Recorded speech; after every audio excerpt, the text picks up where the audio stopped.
And welcome to the Citizen Report. I'm Jonathan Shannon in North Carolina. And I'm David Heller in Oklahoma. And thank you for joining us here. As always, this newscast is real, in-depth American. So glad you can join us. And David, so glad to have you back on this weekend. And boy, we have a lot to talk about, don't we, about these stay-at-home orders. Oh, no question about that. And to no one's surprise, some of these governors and some of these officials have just gone stupid. There's no other way to put it. And obviously, we're going to talk about this as we go along. Absolutely, David. And I really should start to say when I start off the show, I should say something like, "Welcome to the Citizen Report. I'm Jonathan Shannon from the state of the once free North Carolina," because this governor has gotten on such a power trip. My governor, that is, Governor Cooper. And really, David, if I may say so, I'm about to the point. Well, actually, I have on Facebook. I've called him His Royal Highness Governor Cooper because he acts like an absolute king that he answers to nobody. Mm-hmm. Go ahead. Exactly. And, it's just gone to the point where, I think Governor Cooper has gone way too far. And in fact, he lost a lawsuit that was filed by church pastors in the state of North Carolina. Yeah. So he's just. Yep. And in just one moment, ladies and gentlemen, I will actually share my screen so y'all can see exactly what we're talking about here. Alrighty, let me go ahead and share my screen now. And now this isn't going to be perfect, but hopefully, there we go. There we go. Okay, this is from the News and Observer. Federal judge blocks North Carolina governor's restrictions on religious services. And down in the article, and I'm going to quote the article here, a federal judge's order Saturday allows North Carolina religious leaders to open their doors to their congregations in spite of the governor's warning that they risk spreading coronavirus. I mean, give me a break. This guy, he picks and chooses the winners and losers, and obviously to him, churches are losers to him, and it's so disgusting to watch. Let me continue here. Governor Roy Cooper said he wouldn't appeal the ruling blocking his restrictions on indoor religious services. Saturday's order pointed out that while only up to 10 people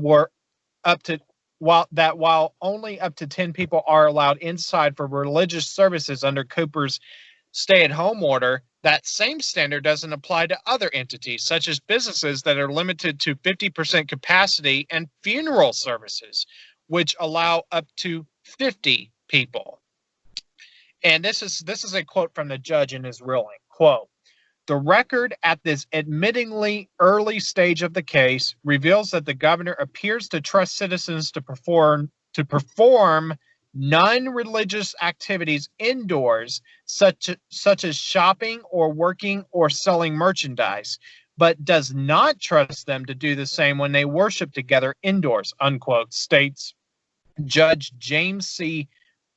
Deffer III's ruling in the U.S. District Court for the Eastern District of North Carolina, Eastern Division. Now, David, I know for a fact this case, to the best of my knowledge, it was filed just on Thursday. And I was listening to the talk radio station here over in Charlotte. And according to the person, some representative of the lawsuit against the governor, they were saying, that person was saying that the judge called them that very night, Thursday night, to see if they could get together the next day, which they, agreed to. And they heard this case just yesterday, David. And to me, it speaks to how open and shut this case is. And I know this is not a done deal. There's going to be more of a process going forward. And my understanding is that there will be another hearing coming up later in the month. However, this just points out that flagrantly this ban on church activity was so flagrantly unconstitutional.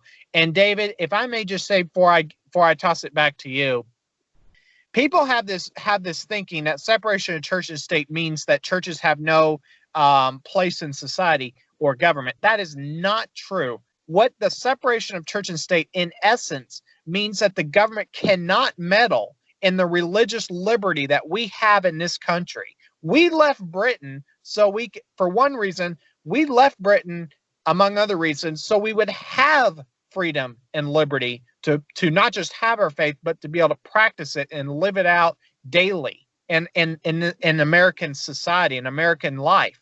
And what this governor and some other governors have done is such an affront to the Constitution, have done grave violence to the Constitution, David. Oh, absolutely, no question about that. And here's the thing to think about as well.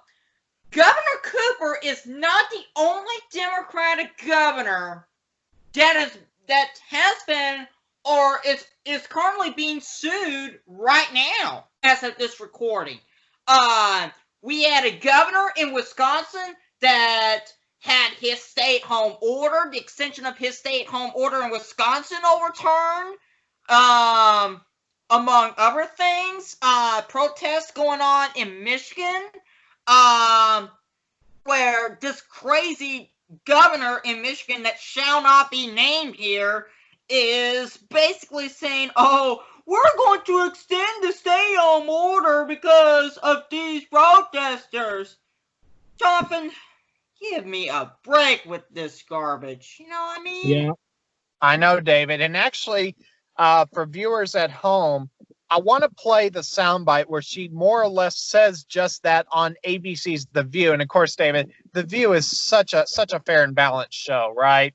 But here's the clip right now. And of course, I say that sarcastically, but here's the clip of Governor, at your request, is not going to be named by us verbally anyway. Here's that clip right now. Well, I do think that the fact of the matter is these protests, in a perverse way, make it likelier that we're going to have to stay in a stay-home posture. The whole point of them, supposedly, is that they don't want to be doing that. And that's why I'm asking that everyone with a platform call on people to do the right thing. These have been really political rallies where people come with Confederate flags and Nazi symbolism and calling for violence. This is not appropriate in a global pandemic, but it's certainly not an exercise of democratic principles where we have free speech. This is calls to violence. This is racist and misogynistic. And so, folks, for you viewers at home, what you just heard was her basically saying, now, of course, if you listen to the full context, she's not coming right out and saying that we will extend the order because of these protesters, but she's clearly implying that these protesters, she's kind of paying lip service at that, oh yeah, I understand, I respect this dissent, but these protesters, she's just clearly not taking them seriously, David. And in my opinion, David, these protesters have every God-given constitutional right to stand up to this tyranny and tell her, you do not have the right to tell us that we can't go on with our lives. Exactly. These governors have no right to tell you or I that we can't practice our God-given rights and other things like freedom of speech, freedom to have and practice our faith, freedom to be secure in our person, our house, and effects, which is the Fourth Amendment there. And, and these contract tracers that want to go around trying to say that just because someone may have been in the proximity of someone with supposedly coronavirus, that now you're going to lose your civil rights and you have to self-quarantine. Excuse me? Where's my due process rights? The Constitution demands that I be given a due process before you deprive me of my rights. And you do not have the right to tell any person they cannot go about their day, in their lives until they have had that due process. All righty. And I want to go back to something I talked about last week on the last podcast, because folks, this isn't very important to understand here. Deprivation of rights under color of law. And let me remind people, the Constitution is the law. It is the supreme law of this country. Any state, local, ordinance, law, order, etc., must be compliant ultimately to the Constitution. And let me read this to you as a refresher. Section 2, and this is from justice.gov, by the way, the United States Department of Justice site. This Section 242 of Title 18 makes it a crime for a person acting under color of any law to willfully deprive a person of a right or privilege protected by the Constitution or laws of the United States. Now, let me skip down here, and let me read to you the exact quote from the U.S. Code here. Whoever under color of any law, statute, ordinance, regulation, or custom willfully subjects any person in any state, territory, commonwealth, possession, or district to the deprivation of any rights, privileges, or immunities secured or protected by the Constitution or laws of the United States shall be fined under this title or imprisoned not more than 1 year or both. And if bodily injury results from the acts committed in violation of this section, or if such acts include the use, attempted use, or threatened use of a dangerous weapon, and folks, by the way, yes, that includes threats of arrest at gunpoint if you fail to comply with these orders, by the way. Explosives or fire shall be fined under this title or imprisoned not more than 10 years or both. And if death results from the acts committed in violation of this section, or if such acts include kidnapping or an attempt to kidnap, aggravated sexual abuse, or an attempt to commit aggravated sexual abuse, or an attempt to kill, shall be fined under this title or imprisoned for any term of years or for life or both, or may be sentenced to death. David, the U.S. law does not kid around when it says that they are acting as though they have the authority to do these kind of things. They do not. Color of law at its very essence means, just as a refresher again from last week, or I should say last podcast, that whenever you act as though you have the authority to do something and you usurp somebody's rights, but you don't have the rights to usurp theirs, then you're doing something under color of law. And that, David, is a federal offense. That's exactly right. And yet this further proves that I think really states like Michigan and North Carolina, certainly California, those states have really gone too far. And yep. And it shows. Yeah, there you go. And I think that the people are pushing back finally, because why are these governors having to be on defensive? Because the people are finally realizing that they have gone too far. And folks, if I've been consistent on one thing on this podcast, it has been that I have said from day one, this is an attempt, and I don't know if I've said this on the podcast way back when, but I was saying this in my personal life to others, that this from day one was an attempt to take away our rights. And David, this is exactly what's going on here. You see the Republican governors, with some exceptions, of course, but generally the Republican governors are at least now lightening their grip. They're allowing things to reopen. And in the case of South Dakota governor, she's allowed things to stay open. She's just basically trusted her citizens to do the right thing But that's exactly what the Constitution says. I mean, she's doing exactly what the Constitution compels her to do, her oath of office. She's defending the Constitution by allowing the people to keep their rights and do the right thing voluntarily. And these Democrat governors, David, they do not care about your rights. And that's what I want people to understand. You cannot allow these governors to continue to take away your rights, because this is very un-American, David. And I am so glad to see enough people push back, but I wish it happened on day one. Oh, exactly. And in fact, I wish it. Here's the thing, Jonathan. I wish it happened much sooner, well before COVID-19, when some of these, especially in California in particular, with Newsom and even his predecessors as well. I mean, goodness gracious, those governors in California after Schwarzenegger, they have been really bad for California. Really bad. And they might see a new, I mean, you know, it's going to reach a point, David, where people are going to get fed up and they may say, we're out. We're going to be like West Virginia did to Virginia. See you later, California. We're becoming the state of New California. And if you don't think it could happen, there's actually a website you can go look at that there's actually a movement to create a state of New California. So,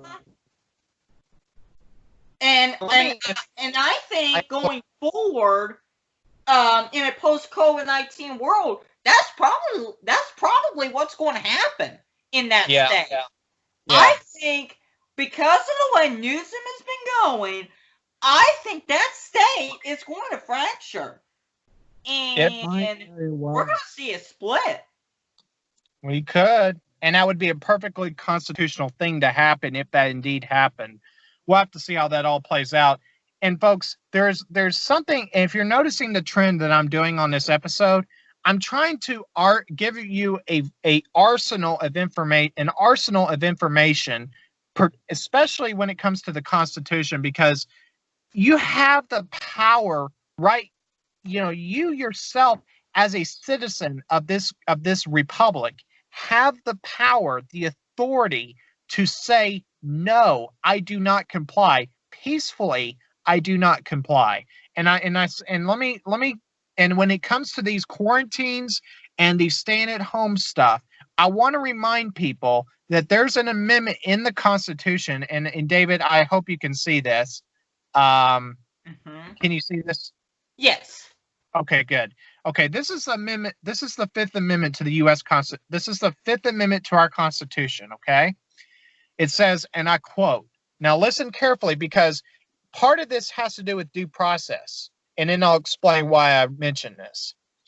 No person shall be held to answer for a capital or otherwise infamous crime unless on presentment or indictment of a grand jury, except in cases arising in the land or naval forces or in the militia, when in actual time of service in time of war or public danger.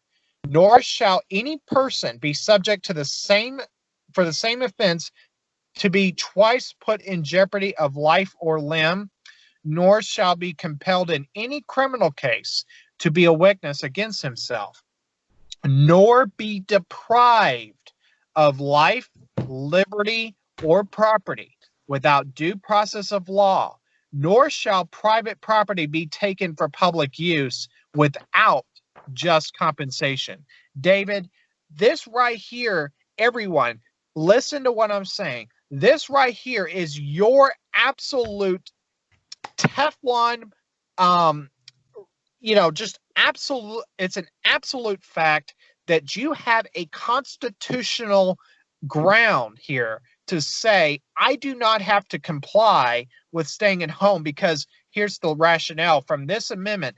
I do not have to give up my rights because I have not been given due process. And what I mean by that is, if, for instance, say, well, these stupid contract tracers that go around and calling people and saying you have to stay home because you might have come in contact with somebody. If you ever, and by the way, I haven't gotten one of those kind of phone calls, but I'm just saying to those who might have gotten a phone call or might possibly get a phone call, here's what you need to tell them. Say, I'm sorry, ma'am or sir. I have a Fifth Amendment right to keep my rights until I have been given due process. If you want to take me to court before a judge with a jury of my peers, not a kangaroo court, but a judge with a jury of my peers, and if they want to judicially and lawfully hinder my rights for some narrowly tailored purpose, they may do so, because that's how it works. But until you do that, I do not have to answer to you, because I am owed, I demand due process. And until that happens, I don't have to do anything or say anything to you about it. Mm-hmm. That's exactly right. If you know what I mean. Yeah. Yeah. You know, it further proves right there that, you know, these people, we all have our constitutional rights, and it's sad that most of them are being taken away, because honestly, Jonathan, as we talked about off the air, some of these governors are they're just drunk on power. There's no other way to put it. They're drunk on power. Oh yes, amen, amen. They are drunk on power. This governor in Michigan, David, I cannot even begin to put my head around and try to rationalize how she can justify taking away people's rights. I mean, like, she was even having it where you couldn't even buy certain things in the same store that you could buy other things. And it's so dumb. I mean, it really is. I mean, it's so beyond the pale disgusting to watch this. And, you mentioned about that guy that was got in trouble for just crossing the border. Well, guess what, folks? I've got a constitutional amendment. I got something in the Constitution related to that, and I should say this is an Article 4 actually of the Constitution. In Article 4, Section 2, here's exactly what it says. Let me turn my screen this way. All right, here we go. Article 4, Section 2 says, the citizens of each state shall be entitled to all privileges and immunities of citizens in the several states. Now, here's the thing. This right here tells you that you have the right to be lawfully in any state of this country. I can go to Alaska right now if I wanted to. I can go to Hawaii. I can go to California, Arkansas, Missouri, Tennessee. I can be in any of these states at any time, and I don't have to answer to anybody for it, because the Constitution says that I'm entitled to all privileges and immunities as if I were a citizen of that state, just by being present there. So, David, and really, as I read this, you don't even have to be there to be able to reserve that right, because actually it just says that you shall be entitled to all privileges and immunities of citizens in the several states. So every state, David, you have the right to be in at any time. And these governors have no right to tell you. It's like the Kentucky governor, correct me if I'm wrong, but he tried to make it where people, if his state, couldn't leave it. Well, I'm sorry, but once again, the Constitution says, nope, you can't do that either. Yep. And I mean, here's the thing. What if that person that I mentioned earlier, what if that person was actually working in Toledo? You know what I mean? Like if he was living in Michigan and then commuted to Toledo, Ohio? Yeah, exactly.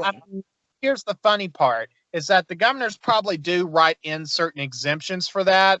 But, here's the thing about that, too.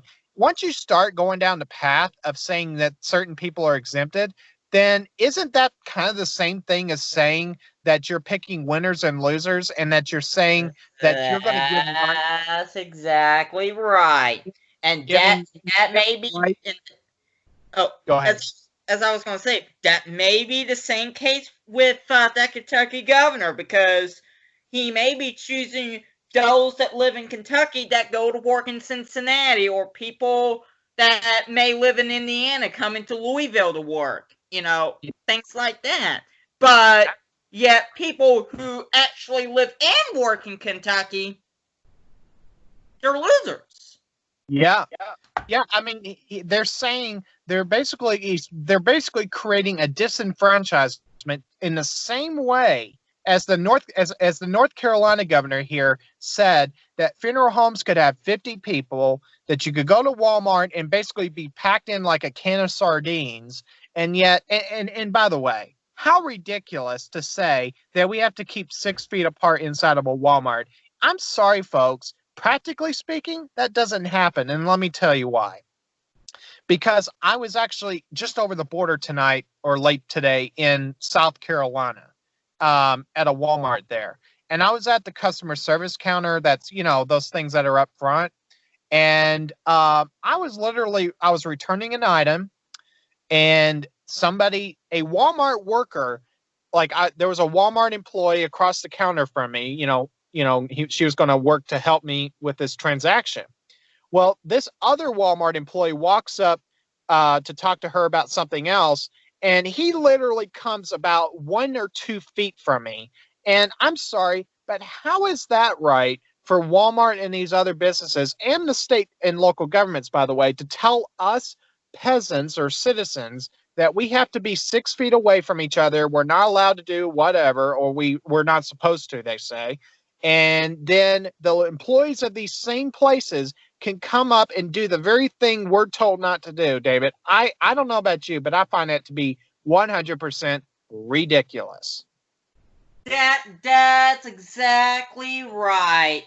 And it's it's just so ridiculous. Yeah. Yeah. I mean, you got to laugh. I mean, we have to laugh because really, I mean, it's really just, it boggles the mind to process all this. But at the same time, if you step back and look at this, it is kind of funny in a way, because it's kind of like watching, like when I'm driving, I literally see people wearing masks inside the car that I think their windows are rolled up. And I'm thinking to myself, are you kidding me? I mean, like what's going to happen inside the car? You think you're going to catch coronavirus by driving around? I mean, I don't even, David, I just don't even know what in the world they're thinking. I mean, they probably have spent too much time, if I must say, they probably have spent too much time listening and watching CNN, Fox News, and MSNBC. Yeah. And even Fox News. Like, I like Hannity. I like Laura Ingraham. Tucker Carlson, also just phenomenal. And Judge Jeanine, phenomenal as well. But some of these daytime anchors, I must say, I'm kind of disappointed in. Like, I won't say her name, but let's just say the 2 o'clock show, 2 o'clock Eastern time, that show. She had on a Democrat from Michigan, and that Democrat, David, literally said that the protests had swastikas there. These protesters of the governor of Michigan protesting her order. She was saying they had swastikas there, and the news anchor did not challenge her with that. And let me just say that. See, that's the thing. The Democrats twist everything.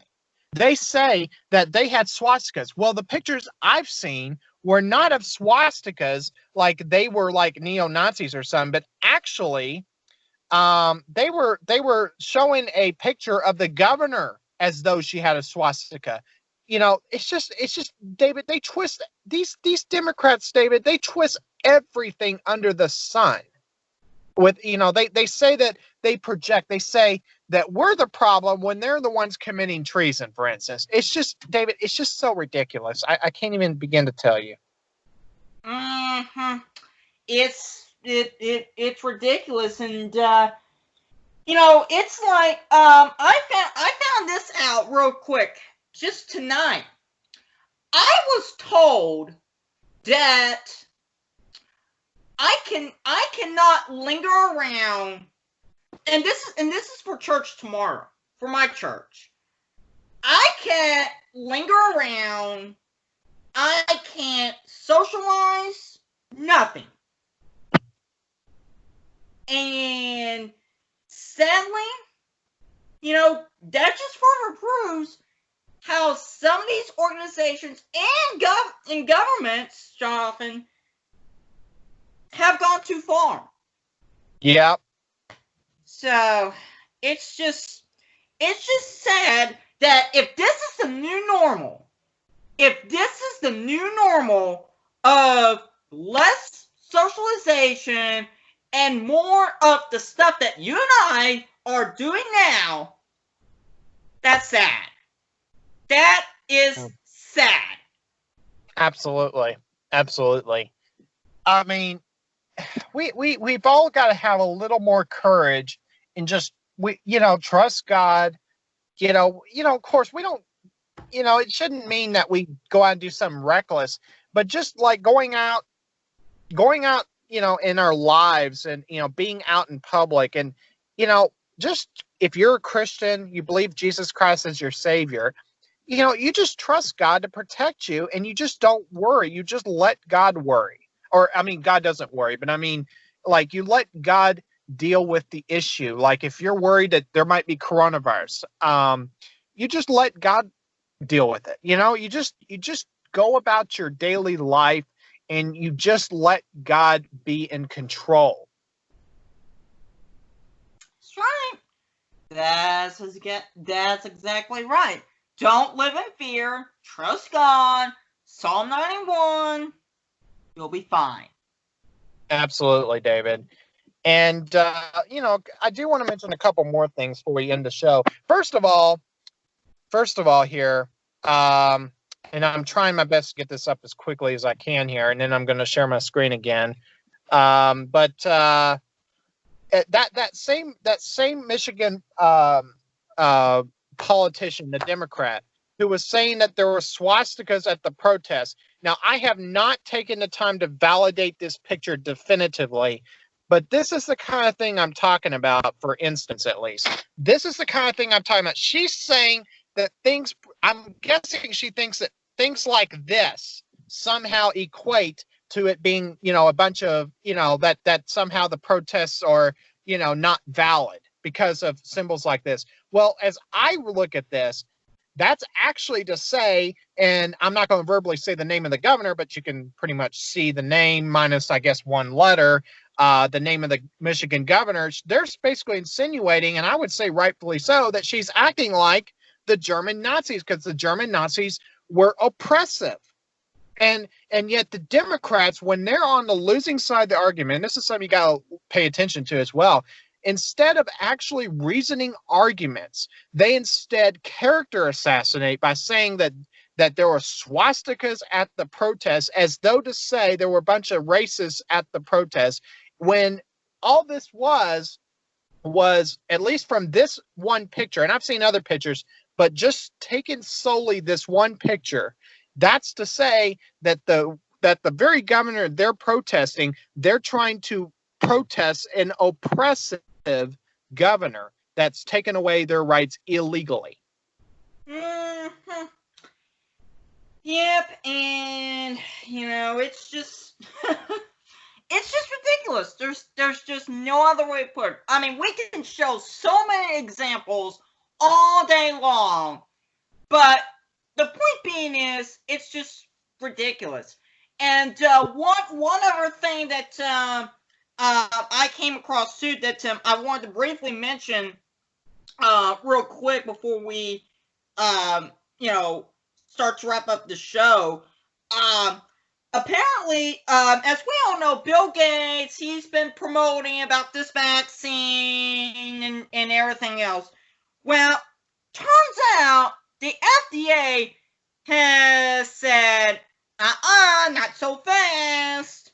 And they have basically halted one of his coronavirus testing programs. And in fact, go ahead and talk about the other thing while I pull up that article, Jonathan. I'll toss it back to you briefly. Alrighty, thank you very much, David. And while he is looking up something real quick. Here it is. I got it. This is from The Hill here. Okay. And it says, FDA halts Bill Gates' coronavirus testing program. We all hear the stories in the news. The good guy. Sorry about that. Just these stupid ads, if you know what I mean. But Here it is. So basically, let me close this off. So basically, what Dave halted is, these test kits that they mail to you. Well, basically, one of them involves Bill Gates, as you can see on here, Jonathan. And that's basically, there was something in there, and folks at home can read for it themselves, but there was something in there in that test. I'm not sure what exactly it was, but in any case, there was something in these test kits that immediately raised a red flag at the FDA. So obviously, that is something that will continue to follow as well. Absolutely, David. Now, hang on just one moment here. Okay. David, this is something that I was talking about to you before the show, and I think it's very important that we mention, because this right here points out why we should be extremely skeptical about the validity of all the coronavirus test kits. This is from independent.co.uk. The headline reads, Tanzania coronavirus kits raise suspicion after, get this, goat and pawpaw test positive. And then here's this. There's something happening. I said before, we should not accept that every aid is meant to be good for this nation, says president. And I assume that means Tanzania president. But David, that just goes to show you right there that Tanzania coronavirus, a goat and a pawpaw, which is a plant, by the way, test positive for coronavirus. You've got to be kidding me. And this is why, another reason I have to wonder if, as I mentioned off the air, I wonder if this, what we're doing right now, is the new normal. Skype calls, Zoom, everything. If that's going to be the new normal, which means we may be dealing with the virus forever. Well, I mean, here's the thing. If that's the case. If we don't get to herd immunity, then we might as well consider it such, because herd immunity is the way we ultimately get that ability for the society to get beyond a virus. It's just the way it is. It's just the way it is. Yeah, we could. I mean, it's just, folks, we cannot be put down society forever. It's just not going to happen. And to think we could wait a year before things are back to normal, per se, or even longer, depending on who you ask. It's just, David, it's just, at the IQ level of an argument like that has to be so low. It really has to be. And no question. No David, question. And let me get this up here, and this will be for viewers at home when they watch this. This is Bill Gates basically smiling in a rather creepy way when the person that was interviewing him or talking with him on CNN was basically insinuating that the economy or things may take a long time to get back to normal, or that the recovery might be pretty bad. I forget the exact quote, but here's that soundbite. And folks, this is the same guy that wants you to stay in your house and then get the vaccine when it comes out. Here it is. The economy is not going to be anything like it was. It's going to take a long time to recover. It's going to be, people are going to be surprised at how slow and how fitful this is. So that is the creepiest thing that I personally have ever seen, and of a face made in quite a while. And actually, David, let me quickly also get this in. This is from the mayor of Chicago. This is going to be a back-to-back soundbite. It'll be one soundbite and then another soundbite. First, you're going to see the mayor of Chicago basically saying that if you don't comply with her order, because she's the end-all be-all, like she's can somehow create laws out of thin air, and make the Constitution say what she wants it to say when the Constitution is not on her side whatsoever. She's literally threatening to have people cited or thrown in jail in some cases because they are getting together, I guess. Now and then after that, you're going to hear her, and I do not know when this was actually said, the second one, but apparently at some point in the past, she's actually mentioned about wanting to have people put into power that into these agencies that pledge allegiance, get this, to the new world order. Run the film. We will shut you down. We will cite you. And if we need to, we will arrest you and we will take you to jail. Period. There should be nothing unambiguous about that. Don't make us treat you like a criminal. So you got to eliminate that compliance, and you make it a mandate. And then you do training, particularly in the city, I'll call them licensing departments, whether it's zoning, buildings, housing will be impacted by it, planning certainly. And you pick the people to run those agencies and the deputies that are pledging allegiance to the new world order and good governance. And then I think you have the Inspector General do some spot audits to make sure that there is real compliance. So that right there, David, it just shows you, as I don't know if these two clips don't wake people up, I don't know what will, because it just shows them who they truly are, what side they really are on. They're not on the side of good. Mm-hmm. They're clearly not. They're clearly for destroying our country. Yep. That's what, they want to do. They just want to destroy our country. And, Jonathan, I have bad news for those people. We're not going to allow that to happen. Amen. Amen. We're not going to put up with this, folks. We are not going to allow our rights to be taken away, and we are not going to just let these people run us over, and we're not going to let them fulfill their globalist new world agenda. And I'll tell you this, David, and this may not be an exact quote, but someone else had said in the past that basically Satan was denied his timeline, and he's I'll just have to use the word, I guess.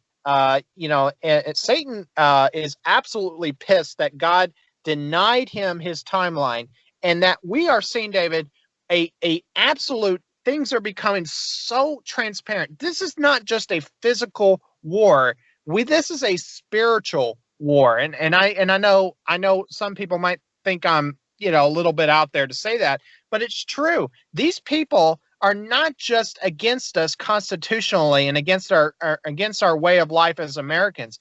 They are literally on the side of evil. When you have Bill Gates wanting to do population control, when you have these globalists wanting us all to not have any rights whatsoever, that is not on the side of good. And I'll tell you this, God will not sit around forever and allow that to happen. No, he won't. And he shouldn't. He should not, God should not, do that, Yeah. We believe in God, and that we're going to trust God that he's going to defeat those that want to harm. Plain and simple. Yep. There you go. There you go. And I would just say this too, that for those of you still skeptical, that think that it's not a big deal, let me just remind you again that we are in a fallen world, that God created this world perfectly.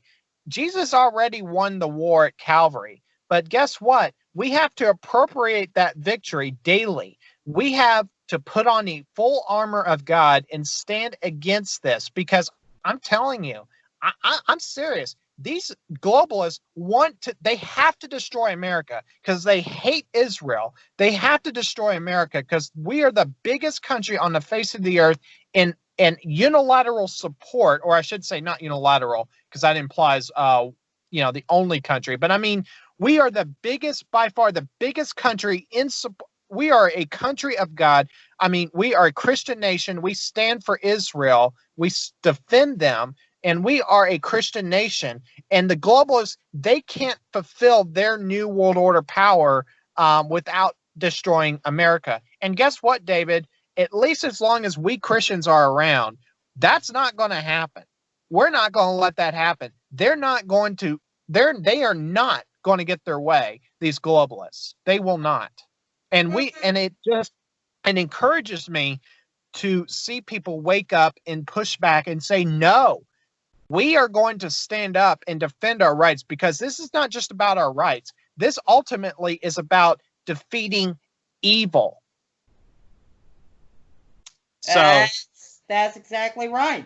This is, this is all about defeating the evil. And the evil is people like who, all the you-know-whos, Cooper, Newsom, all of them.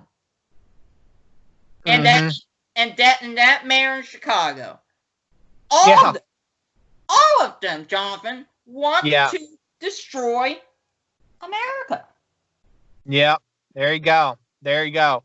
And it's just like, isn't it something that those same politicians, in particular Newsom, who basically called California a nation state, and the liberal media try to pass it off as no big deal. It's just semantics on its part, or little more than semantics. But I literally think, David, that he was literally inciting the idea that California would go rogue, become a rogue state. And, David, it's just that people need to understand this is not just about being able to go to the store, go to the restaurant. Yes, it's about those things and being able to go to church, but it's a whole lot more than that. It's all about protecting our country from all enemies, foreign, and the key phrase, the key two words that follow, and domestic. These are not our allies. They are our enemies. They really are. Mm-hmm. They are exactly that. They are our enemies that want to do harm. Yeah. Simple. There you go. Alrighty, David. Go ahead, David. As we wrap up this podcast, real quick, break. This is as of this recording, we have a massive fire going on in downtown LA. Share your screen. Go ahead and share your screen, David, so viewers can see that. Let me. I tell you what. Let me go ahead and keep talking while I figure out a way to pull up this cord. All right, and I'll just tell viewers, in the coming weeks on this podcast, on the Citizen Report, we're going to begin to try to test out being on camera. We're not sure yet if that's going to really work be something that we can sustain, but we're going to try to start migrating over a little bit to on camera. So just I guess, if you would, it's not much, I guess, but just pray that that God will give me wisdom to know how to make that work and all that stuff. Because it's going to be a little more involved to get that to work, but I'm actually excited about that idea, because I do want to be on camera, and so people, I don't know why, but I guess I can appreciate when I'm watching podcasts myself. I like to see the people that I'm listening to, see them and all that kind of stuff. So, I think this podcast, David, has got a great future, and I'm just really excited to see where this podcast goes in the coming weeks and months. Exactly. Exactly.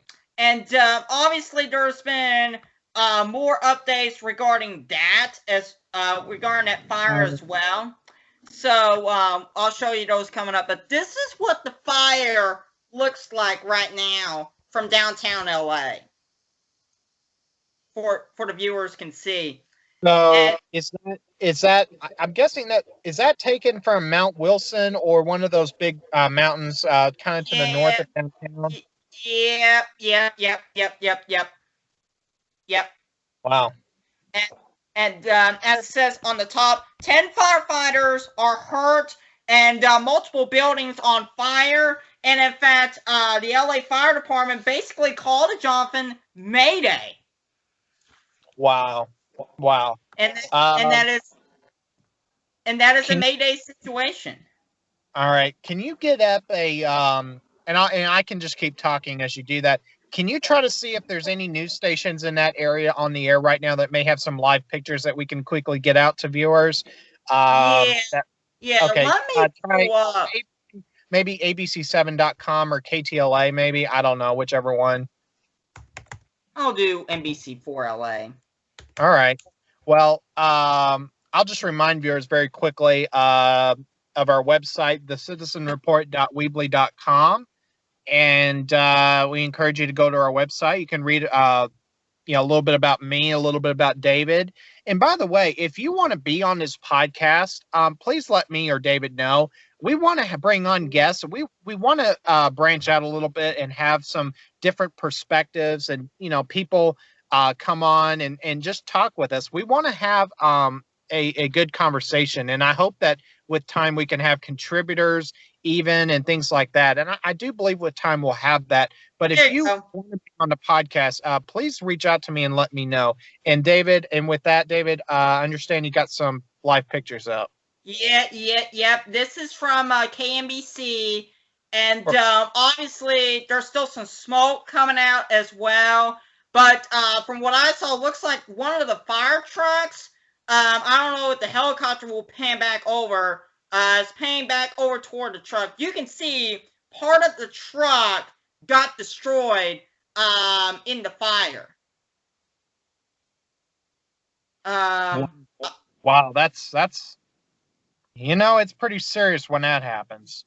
Yeah, there it goes. There goes back up. There it is, right there. You can see some of the water damage on the fire truck as well.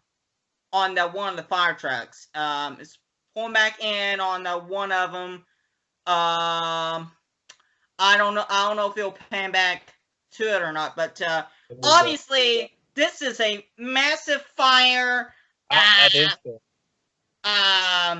Multiple fire trucks are on the scene, and I think because one of the fire trucks and the fact that the 10 of the firefighters got hurt, that's why they probably call Mayday. Yeah. And now, probably Jonathan for good reason. Yeah. I do wish that camera, I wish they could pull back out in that news chopper a little bit so we can kind of get a better perspective there. But obviously, I mean, look at, I think that's what's really, what's really provoking or really just kind of shocking about this picture here is that you see all of these emergency vehicles in the immediate area, and clearly they are trying to deal with this fire in real time. And obviously, David, do we have any information on what this building is? As far as I know, as of this time, it looks like it's at 812 Southwest Lake, and it is a 4-story center hall apartment building with heavy smoke and fire showing on the 4th floor. And it looks like they're trying to cut through something, perhaps. Maybe they're using some, looks like what could be, I could be wrong, but just kind of winging it. Kind of looks like an HVAC unit, perhaps. Mm-hmm. something of that sort. I mean, obviously, this is pretty significant. David, do quickly, and I do mean quickly, get up abc7.com, go to their live stream, and see if we can get a different perspective on this very, very quickly before we end the show. Oops. C7 LA. Yeah, let me do that. Yeah. And as I do, okay. Watch videos and maybe look down. Well, yeah, look down a little bit on the right side. It looks like that, right? Yeah, click on that and see if it provides a live, or it might even show a kind of a just a concise video. And if anything, we can just quickly take a quick browse at that. Yeah, maybe if the video will load. Yeah, just obviously it's taking a bit. There it is. There we go. Take full. Oh yeah. Okay, let's let it zoom back out. It looks like you might be pulling out okay, but at least we're getting a slightly different, even if it's, I don't have a clue if this is a different chopper or not. Sometimes, these stations can share. But this is probably a different chopper. Yeah, could be. But and look there between kind of in and around the middle, close to the middle of the screen, you can clearly see something glowing. What might potentially be a fire right there. That's obviously, and you said, David, this is an apartment complex. Yes. Okay. To repeat, well, that might be a light. This is a 4-story center hall apartment building on 812 South Westlake. Yeah. Wow. Alrighty. We'll keep tabs on this, obviously. Okay, David, I think we'll wrap it up at right about here. This is obviously a pretty extraordinary live pictures out of Los Angeles area. Alrighty, David. On that note, we'll go ahead and close things out here on the Citizen Report. David, do tell people where they can find you on social media. David at David_Heller9, and that's where they can find all the latest content. Alrighty, and of course you can find me on Twitter at @TheJonathanNews, and also on YouTube under my full name, Jonathan Ryan Shannon, on Facebook at Jonathan Shannon, Instagram Jonathan Shannon as well. And don't forget our website as well, thecitizenreport.weebly.com. And I'd like to thank you for tuning into the Citizen Report. We always appreciate your feedback, comments, questions, etc. And thank you for tuning into the Citizen Report. I'm Jonathan Shannon, and for David Heller and myself, have a great rest of your weekend and a great week ahead. We'll see you again next time. Have a good night, everyone. Good night.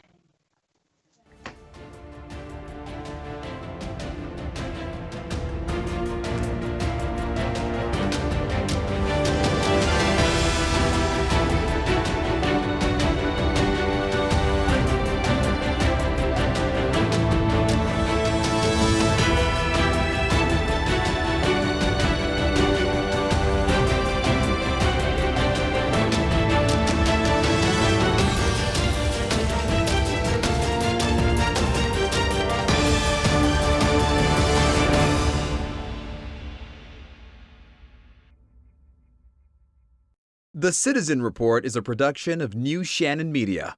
All content protected under copyright.